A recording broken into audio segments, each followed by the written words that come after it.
can you discuss the 9 pornos that you shot? Well, it's how Well, I mean, as graphic as just try to keep it as a very hard PG-13. okay, all right. Very hard is ironic. Let's see. So when I got out of film school, I felt that if I owned a camera, I could call myself a cameraman without feeling like a dilettante because I owned a camera, therefore I'm a cameraman. So a buddy of mine from film school and I bought a used 16 millimeter camera called a CP16 Reflex. Now, this is way before video. So nowadays, anyone can just buy a Sony A3 or a Nikon or a Canon or A7 and call themselves a cameraman. But back then, no one was shooting video. There was no, video except, at studios and stuff. So I owned this camera with my buddy, and he knew a guy who was a porn producer and director. And so he got us this job shooting 9 feature-length movies in 9 days. They were 20-hour days. Oh, my. But by having 9 days of rental for the camera, it paid for 2/3 of what we paid for the camera. So it was worth it because now we were 2/3 of the way there. And but it was horrible.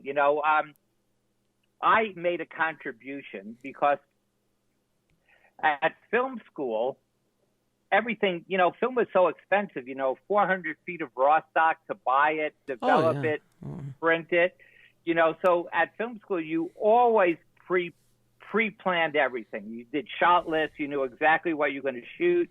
You never shot masters. You always knew where you're going to be in the close-up and only shot those lines. So what I introduced block shooting to pornos. And what block shooting means is block shooting, let's say if you're doing a streaming television show and you can only get Alec Baldwin for 2 weeks, let's say, you shoot all of his scenes in those 2 weeks, no matter who he's, even if he's in episode 1, 4, 7, and 9, that's called block shooting.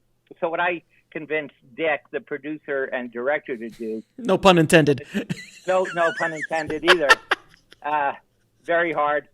13 is that once we lit a set, be it the bathroom or the kitchen or the bedroom, we would shoot all the scenes for any movie that took place in a bedroom. So we would shoot scene 3 for movie 1, shoot scene 7 for movie 2. If it was in that bedroom, we were already lit, and we would just shoot that.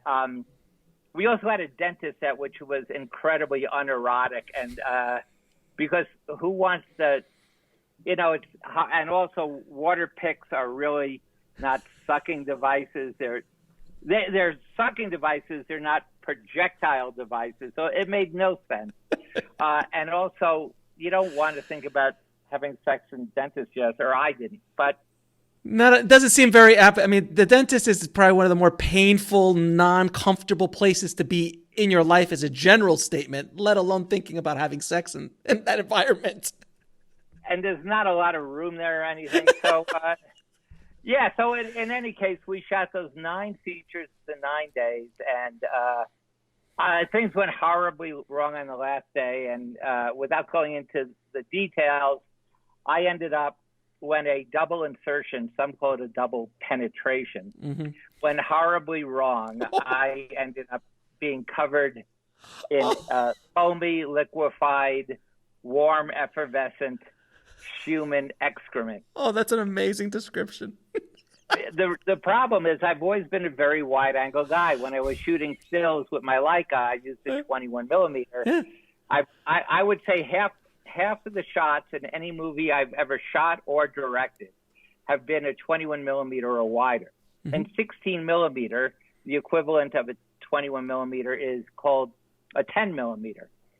So I was this close to the action when Mark Antony pulled out of this woman's anus, and it was as if her body was a bottle of champagne Oh, that had been shaken way too long. It was literally a fountain of warm human excrement that immediately covered my face and the camera. oh. I put the camera down and then threw up on them because I was so disgusted. Why hasn't this scene made it in one of your many features or shows? Well, I'll tell you the truth. I used to shoot commercials, and I was shooting a series of UPS commercials for an agency called Ammirati and Puris, and I told them the story. People used to hire me to hear the story because it's about a 20-minute story. It goes on and on and on. Anyway, I tell the ad agency the story. I'm done. And the next thing that happens about, 2 years later, it turns out that the next director after me to shoot commercials for these guys was Kevin Smith. Okay. They told Kevin the story, and Kevin stole my story. Wow. And directed a movie called, I don't know, it was something like Someone and Someone Make a Porno. Yeah. What's her? Zach and Mary make a porno movie. Yeah. Yeah, I think it was Rogen, Seth Rogen. Seth Rogen and Elizabeth Banks. Yeah. I never saw it, but I hear that he stole my scene. Wow. Have you seen the movie? Oh yeah, of course. I've seen a lot of Kevin's work. Well, I think that there's a scene where I don't remember that penetration. I promise you that I promise you there is. I don't remember it because I tend to block things like that out of my my psyche. But I did, right. And I haven't seen the movie in probably a decade when it came out. But I'm sure that scene's in there. And wow, And have you ever spoken to Kevin about this?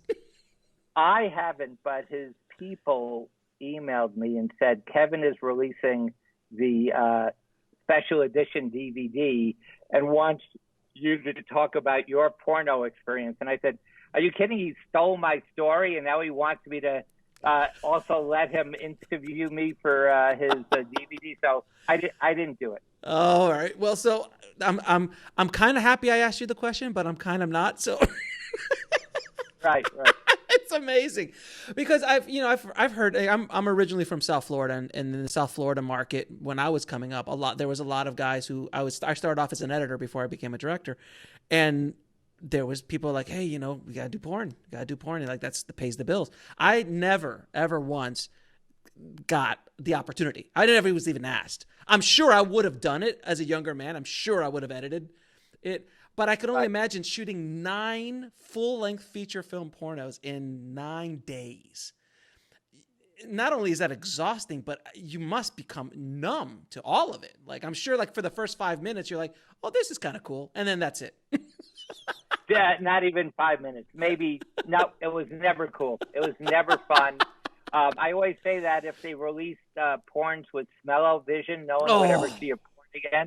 Although, truthfully, they would probably dub in different smells like vanilla and cherry and stuff like that. And pine. Yeah, it was terrible. It was horrible. Did you learn something though? Did you learn stuff? Nothing. You learned nothing. Oh yeah, I learned. Well, here's what I learned. I learned that nothing about filmmaking. Okay. What I learned is that the set on pornos is a very feminist-driven set. Okay. The females have all the power. The actresses have all the power because they can either help or hurt the guy. Help him with his erection or just be so mean to them that they're soft and flaccid for hours. I also learned that the average time between cum shots is 4 hours. It takes 4 hours to get a cum shot. It takes about 15 minutes to do the, dialogue. Oh, hi, is your sister home? Did someone order some pizza with extra sausage? Got it. Yeah, exactly. Yeah. And then it takes about 20-25 minutes to shoot various sexual positions. And then Dick would say, okay, we're ready for the cum shot, at which point the other cameraman and I would dim the lights. We'd just rest our backs against some set wall and take naps. And then it would take between 3 and 4 hours for the guy to be able to come. So that's how we were able to work with so little sleep, is we had many naps during the days while the guy, and if you looked at your chart, so you could only do 5 cum shots a day, because 5 times 4 is 20 hours, and you needed 4 hours to just, I was the only one who went home. Everyone else, the crew was Dick, the other cameraman who I owned the camera with, a guy named Eric, who was the gaffer and sound man. Right. And then we had a woman whose job it was, she was a paper towel girl. And what she did is after... You don't have to, no. You don't have to go into details. I completely can connect the dots. Okay, good. I hope everybody listening can connect the dots, because I don't want to go into the details of it. It is fascinating. Yeah. Honestly, one of my favorite origin stories of any filmmaker I've had on the show. It's amazing. Well, that was my first job out of film school, graduate film school, shooting 9 days. 9 on film, no less, and on film, and 16. I'm assuming, right? Yeah, was it 16? Yeah, 16. Amazing.